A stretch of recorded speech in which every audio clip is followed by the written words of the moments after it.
इतवार का दिन सत्संग के लिए ही होता है, लेकिन आप लोगों की परेशानी ये है, नौकरी पेशा करने वाले लोग तो इतवार को ही आ सकते हैं, और इतवार का दिन हमने बीमारों के लिए नहीं, सत्संग के लिए रखे हुए हैं। वाणी स्वामी जी महाराज की थी, इसमें सभी बात कह दी। शुरुआत तो किस चीज से की कि सतगुरु आए जगत में, आए जग, दिया जग हिला, जागो रे मेरे प्यारे जागो। जागने और सोने में बड़ा अंतर है। आदमी जागता हुआ भी सोता है। जागने का मतलब चेतन हो जाना। आदमी को सब ज्ञान होता है उस वक्त में। सोए हुए आदमी को पता ही नहीं होता क्या हो रहा है क्या नहीं हो रहा। इंसान होके जिस काम के लिए आए थे वो काम भुला दिया, इसलिए हम सो ही गए। काम क्या था? प्रभु की भक्ति करने का था। भक्ति क्यों करें कि इस जीव को बहुत भारी दुख है जन्म मरण का। ये बार बार जन्म लेता है, मरता है, लेकिन इसको याद नहीं रहता। गर्भ में होता है तो ये कबूलता है इस चीज को, जब तक इसको याद बनी रहती है कि इसने क्या क्या पिछले जन्म में दुख भोगे हैं और अब इंसान का चोला किस लिए मिला है। तो वाणी में समझाया गया है कि अपने जो भूल भरम की नींद है उसको त्याग के और इंसान ये समझ ले जाग जाए। जागने से मतलब है कि प्रभु के भक्ति के काम में लगे। परंतु यहाँ तो काल ने जो जाल फैलाया उसमें फंस जाते हैं। लेकिन उसको फंसाने के लिए क्या करते हैं कि लालच देते हैं उसको। पक्षियों को दाने का लालच देते हैं, मछली को छोटे से मांस के टुकड़े का देते हैं, बड़े जानवरों को पकड़ने के लिए, शेर का शिकार करने के लिए, बाघ का शिकार करने के लिए वो लोग बकरी को जंगल में जाके बांध देते हैं, उसके आसपास जाल लगा देते हैं।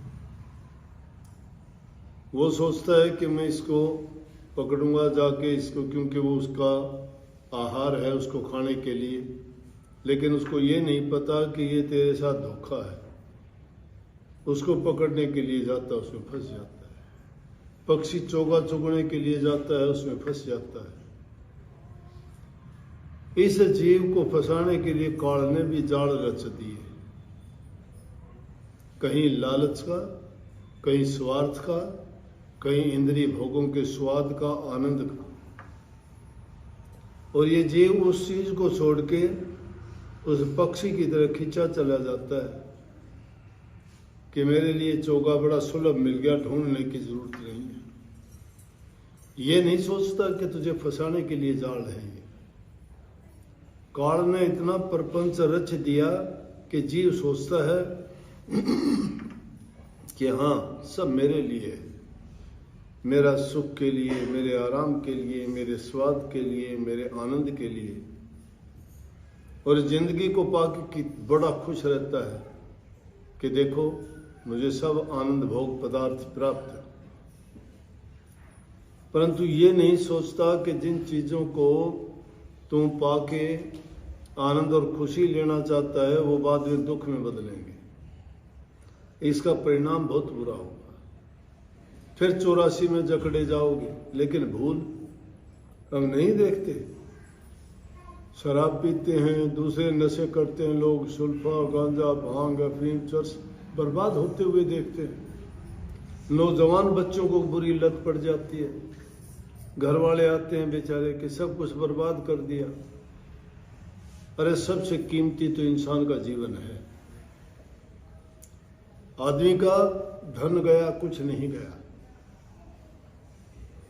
लेकिन इंसान का स्वास्थ्य चला गया, सब कुछ गया। क्या करेगा?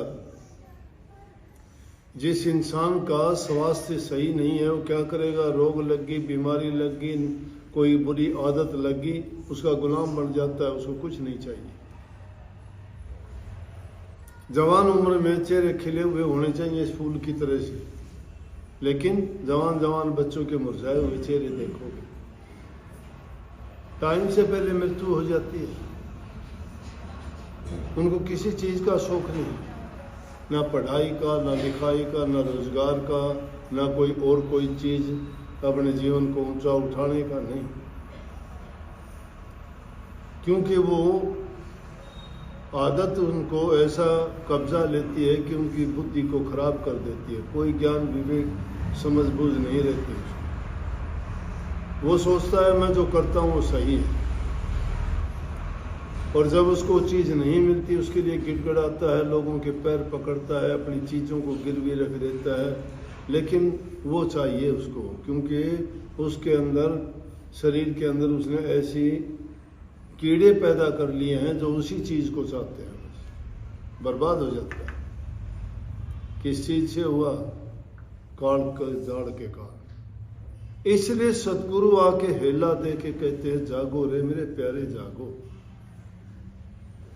मेरे प्यारे क्यों कहा?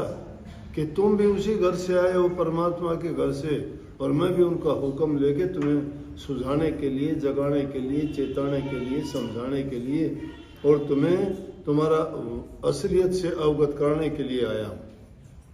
तो सतगुरु जीव को जगाने के लिए आते हैं। क्या कहा? कि काल शिकारी मग में ठाडा, भागो रे मेरे प्यारे भागो। जब भी इन चीजों को, ऐसियों को देखते हो जो तुम्हें लालच में, तुम्हें किसी भी चीज में फंसाने वाली है, उसको देख के सोच लो काल का जाड़, भागो, दूर भाग जाओ उससे, नहीं तो फंसा लेगा, जकड़ लेगा। मान मनी तज गुरु चरणन में, लागो रे मेरे प्यारे लागो। मान मनी, मान मनी के अभिमान, अहंकार, ईगो, कि मैं ही सब कुछ हूं, मेरे बराबर कोई नहीं। किसी को धन का गरूर, किसी को जवानी का गरूर, किसी को ज्ञान का गरूर, किसी को पढ़ाई का गरूर, किसी को ऊंचे खानदान का गरूर। गरूर कितने दिन के लिए गरूर है? किस चीज का है? धन संपत्ति है, डाका पड़ जाएगा, कोई आग लग जाएगी, खत्म सारा सब कुछ, भिख मंगे हो जाओ।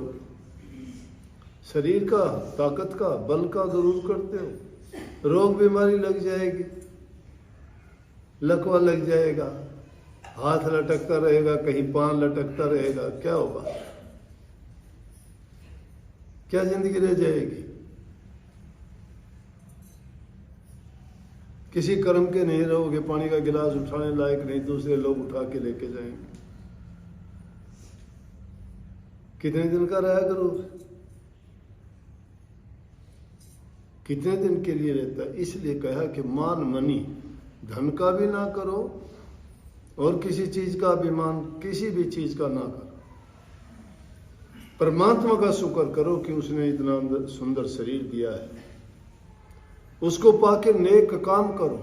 नेक काम करके भी ना सोचो, ये भी गरूर ना करो मैंने कर दिया, नहीं। कह दो कि वो मालिक की कृपा से कुछ हो गया सो हो गया। क्या हम करने लायक हैं? क्या हम कर सकते हैं? हम तो अज्ञानी हैं, नादान हैं, कम बुद्धि हैं, दुर्बुद्धि हैं, मूर्ख हैं, ना समझ हैं। इतना ज्ञान समझ हमें कहाँ कि हम नेक काम कर सके। नेकी के रास्ते पे चल के नेक कर्म जो इंसान करता है वो कभी संसार से विदा नहीं होता, अमर हो जाता है। गांधी जी ने नेक काम किए, अमर हैं। बापू कहते हैं, आज भी याद करते बापू। बापू कौन? गांधी। नेक काम समाज के लिए कल्याण का काम करे, बड़े बड़े जिन्होंने अपने देश के लिए मरते, देश के सम्मान के लिए, इज्जत के लिए अपनी जान कुर्बान कर दी, वो आज भी अमर है। भगत सिंह का नाम लेते हो, सुभाष चंद्र का नाम लेते हो, लाल बहादुर शास्त्री का नाम लेते हो, और कितने, लाला लाजपत राय का नाम लेते हो। उन लोगों ने देश के लिए कुर्बानी दी, नेक काम करते हुए प्राण गए उनके। वो सदा के लिए अमर होगा। नहीं तो शरीर 5 तत्व का पुतला है, एक दिन खत्म हो जाना है इसको, तो मिट्टी में मिल जाना है, मिट्टी का बना है। नेक कर्म करोगे याद किए जाएंगे, 2 दिन का जीवन है, मरोगे मर जाओगे, कोई न लेगा नाम, बस्ता उजड़ कर चले जा बसाओगे नया गांव, बसते होगे छोड़ जाओगे और कहीं जाके डेरे लगेंगे, क्या पता किस योनि में जा पड़ोगे। कितनी कितनी गंदी योनियां हैं, कैसे जीवन बीतेगा गुजरेगा। अगर अच्छे करते देखते नहीं, जिनके पास सब कुछ होते हैं, घमंड में आके अभिमान में आके गलत काम कर बैठे हैं, सब कुछ बर्बाद। औरों के नाम तो छोड़िए, बड़े से बड़े नाम ले लो, रावण का नाम ले लो, 4 वेदों को ज्ञाता, टीकाकार, प्रकांड पंडित, कितना तप किया, देवताओं तक को काबू कर लिया। इंद्र उसके घर में, उसकी नगरी में, लंका में, इंद्र कहने से बारिश करता है, पवन देवता कहने से हवा चलाता है, विश्वकर्मा उसके कहने से महल बना देता है। रावण ने फूंक के राख बना दिया, ढेर बना दिया लंका का, और उसी टाइम विश्वकर्मा को बुला के रावण ने हुक्म दिया कि वैसी लंका तैयार कर दे। अगले ही दिन वैसी लंका विश्वकर्मा ने तैयार कर दी। इतना बल, इतनी ताकत, इतना तप, इतना धन, 1 लाख पुत्र 1.25 लाख नाती, ता रावण घर दिया ना बाती। उसके घर में दीपक जलाने वाला नहीं रहेगा। सबका नाश हो गया। किस कारण से हुआ? अभिमान के कारण। 20 भुजा 10 शीश थे उसके, सोने की लंका थी, मिट्टी में मिला दिया सारा का सारा। किस चीज ने मिला? अहंकार ने मिला दिया। इसलिए कई मान मनी तज गुरु चरणन में लागो रे मेरे प्यारे लागो। गुरु के चरण में लग जाओगे ना, गुरु के चरण में लगने के बाद में गुरु तुम्हें वो शिक्षा देगा जिसके कारण तुम्हें समझ आएगी कि 2 दिन के जीवन में ये मान, अभिमान, ये अहंकार, ये क्रोध, ये लालच, ये स्वार्थ, ये दुनियादारी के पदार्थ, ये चीजें आपके कोई काम नहीं आएंगी। इनको छोड़ के चले जाओ। जब ये कोई भी काम आने वाली चीज नहीं है, फिर इनके पीछे क्यों भागते हो? मेरे से अच्छी बात उनके पास नहीं है, मेरे से सुन लो। उनको फिर देख लेना, रोजाना देखते हो। आदमी है वो भी, कुछ नहीं लेके आए। मुझे भी पता आए हैं, लेकिन मैं बोलता जा रहा हूं। मैं बोल रहा हूं, तुम्हें सुना क्या?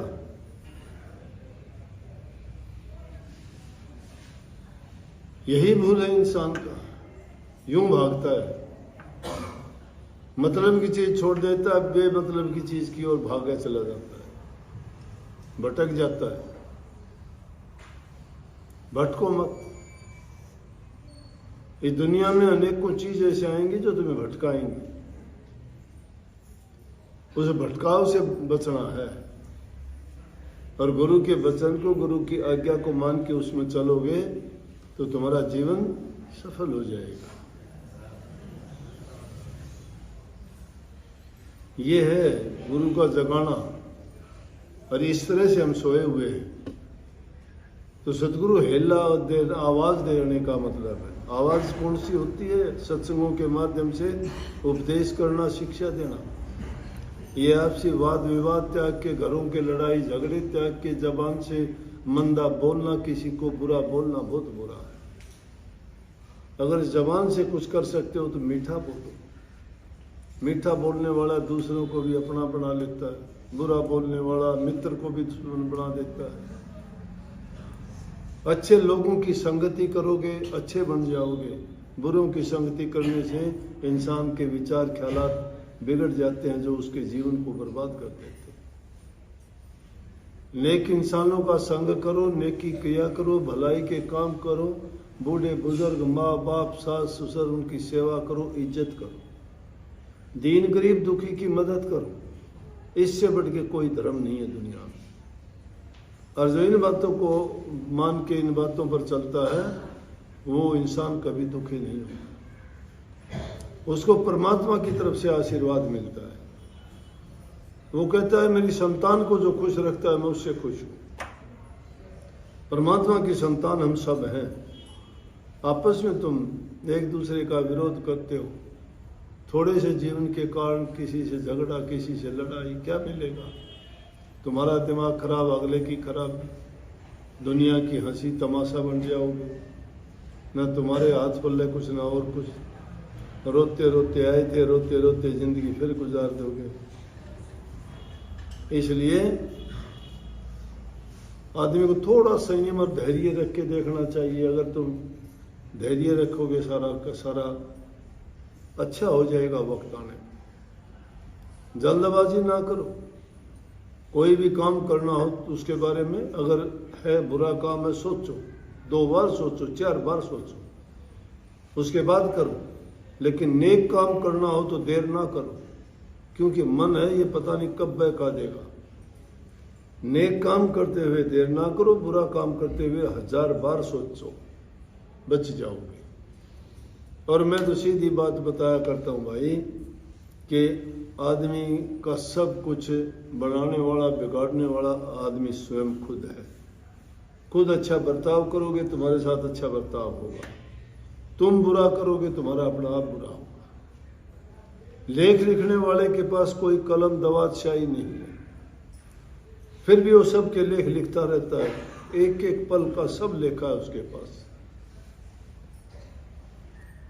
सबका हिसाब, सबका, किसी के हिसाब में इतनी भी चूक नहीं होने देता। इसीलिए उसको जगतपति कहते हैं, दुनिया का मालिक। छोटे से कीट पतंगे से लेकर बड़े से बड़े सब जीव का हिसाब उसका अपने लेखे में है। और जो जैसा कर्म करता है वैसा ही फल उसको भुगतवा देता है। वो किसी को नहीं कहता तुम अच्छा कर या बुरा कर। लेकिन हाँ, संत सतगुरु की महिमा, गुरु की महिमा इसलिए गाई है कि गुरु कहता है तुम्हें ये ना करो, ये गलत है, ये बुरा है। अच्छा करते हो तो कहते हैं हाँ ये नेक है, अच्छा है, अच्छा किया करो, परिणाम अच्छा होगा।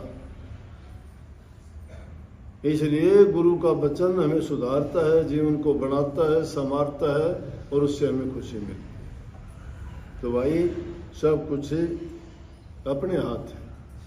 जैसा भी बनना चाहो, जैसे भी करना चाहो, करोगे वैसा ही आपको मिलेगा। सबको आशीर्वाद। राधा।